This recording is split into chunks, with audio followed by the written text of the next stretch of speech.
अस्सलामु अलैकुम नाजरीन। वॉइस नोट्स की आज की वीडियो के थ्रू हम आपको लेकर जा रहे हैं सवात के इलाके मंगलोर में, जहां हालिया सैलाब और बारिशों ने तबाही मचा दी। गांव गांव में पानी भरा हुआ, घरों में कीचड़, रास्ते बंद और स्कूल तबाह। लेकिन इस अंधेरे में एक रोशनी भी है। एक प्रिंसिपल साहब जिन्होंने अपने फर्ज और बहादुरी से 936 बच्चों की जानें बचाई और सबके दिल जीत लिए। तो नाजरीन, government primary school Bengaluru number एक छोटा सा स्कूल, लेकिन यहाँ का वाकया बहुत बड़ा है। सैलाब के दिन पानी ने यहाँ तबाही बर्पा की। पानी अपने साथ कीचड़, पत्थर, दरख्त सब कुछ बहा लाया। कमरे भर गए और दफ्तर तबाह हो गए। जरा सोचिए कि उस वक्त स्कूल के अंदर 936 बच्चे भी मौजूद थे। एक लम्हे की गफलत से हम अंदाजा भी नहीं लगा सकते कि कितना बड़ा नुकसान हो सकता था।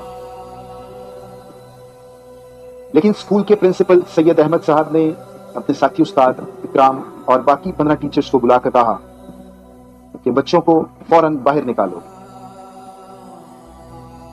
आधे घंटे के अंदर सब बच्चों को महफूज मकाम पर मुंतकिल कर दिया गया था और फिर 9:10 पर वही तबाहकुन पानी दाखिल हो गया।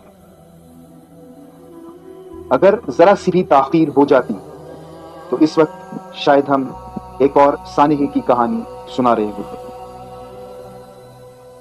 सिर्फ ये एक स्कूल नहीं बल्कि पूरे इलाके में सैलाब ने कयामत ढा दी। एक सरकारी स्कूल मुकम्मल तौर पर तबाह हो गया, एक प्राइवेट स्कूल खत्म हो गया, 4 मसाजिद पानी में डूब गई, एक मदरसा, एक जनाजगाह और 30 घर मुकम्मल तौर पर जमीन बोस हो गए। ये वो मनाजिर हैं जो आज भी यहाँ के लोगों के दिलों में बसते हैं। बच्चे अपने बस्ते ढूंढ रहे हैं, औरतें अपने बर्तन और बुजुर्ग अपनी जिंदगी की यादें। नाजरीन, अब हम आपको बताते हैं मलिक नगर की एक मस्जिद का हाल। पानी यहाँ छत तक पहुंच गया था और लोग अपने हाथों से पानी निकाल रहे थे। मस्जिद दरिया के बिल्कुल किनारे पर वाक़या है। बच्चे और बूढ़े यहाँ सफाई कर रहे थे। थकन उनके चेहरों पर वाज़ेह थी, लेकिन ईमान और हौसले की ताकत उनके कदमों को रुकने नहीं दे रही थी। अब बात करते हैं तहसील म्यूनिसिपल ऑफिस मंगोरा की। यहाँ के एक ऑफिसर एजाज रहीम साहब ने बताया कि सैलाब ने पूरे दफ्तर को तबाह करके रख दिया। 3 से 4 दिन तक सफाई होती रही, लेकिन कीचड़ खत्म होने का नाम ही नहीं ले रहा था। उनके अल्फाज थे कि यह सैलाब गुज़श्ता तमाम सैलाबों से ज्यादा 10 गुना ज्यादा तक ताकतवर और बड़ा था। जैसा 1995, 2010 और 2022 में भी सैलाब आए थे, लेकिन इतना ताकतवर सैलाब पहले कभी नहीं आया। यह सैलाब सबसे ज्यादा तबाहकुन था। पहाड़ों से लकड़ियां, पत्थर, दरख्त सब कुछ बहकर आ गया। कई दरख्त जो लोगों ने खुद काटे थे वो भी पानी के साथ बहकर आ गए, जिसकी वजह से सड़कें बंद हो गईं, काम रुक गया और मजदूर फंस गए। अब सवाल यह है नाजरीन कि इन लोगों को, जो मुतासिरा लोग हैं, इनको सबसे ज्यादा किस चीज की जरूरत है? सबसे पहले तो इनके घरों की बहाली, क्योंकि उनके कमरे कीचड़ और बदबू से भर गए हैं। गलियां इतनी तंग हैं कि मशीनरी अंदर नहीं जा सकती और लोग अपने हाथों, रेडियों और हैंड कार्ट्स की मदद से कीचड़ बाहर निकाल रहे हैं।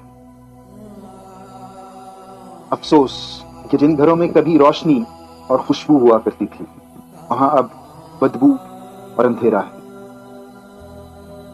अब यहाँ के लोग एक ही गुजारिश कर रहे हैं कि खुदारा हमारी मदद कीजिए। सूबाई हुकूमतें हों या विफाकी, बराह करम बहाली के काम को तेज कीजिए। सड़कें, स्कूल, मसाजिद सब कुछ डूब गया। अब हमें वादे नहीं बल्कि अमली मदद चाहिए।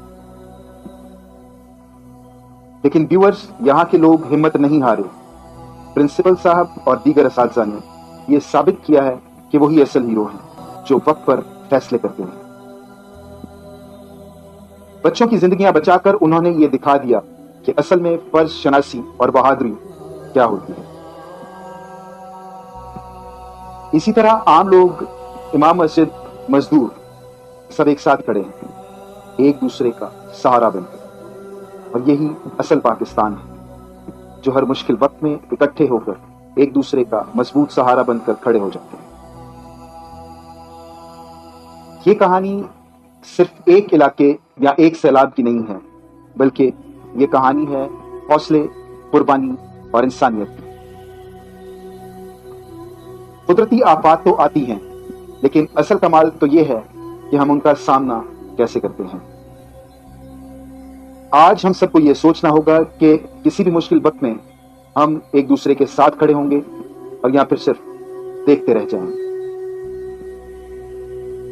दुआ है कि अल्लाह ताला मुतासिरा लोगों को हिम्मत दे और उनके घरों को दोबारा से आबाद करे, और हम सबको भी ये तौफीक अता फरमाए कि हम ऐसे ही किसी मुश्किल वक्त में एक दूसरे का सहारा बने, ना कि खड़े तमाशा देखते रहें। इस दुआ के साथ ही वॉइस नोट्स के प्लेटफॉर्म से अपने होस्ट मोहम्मद ज़ीशान को इजाजत दीजिए।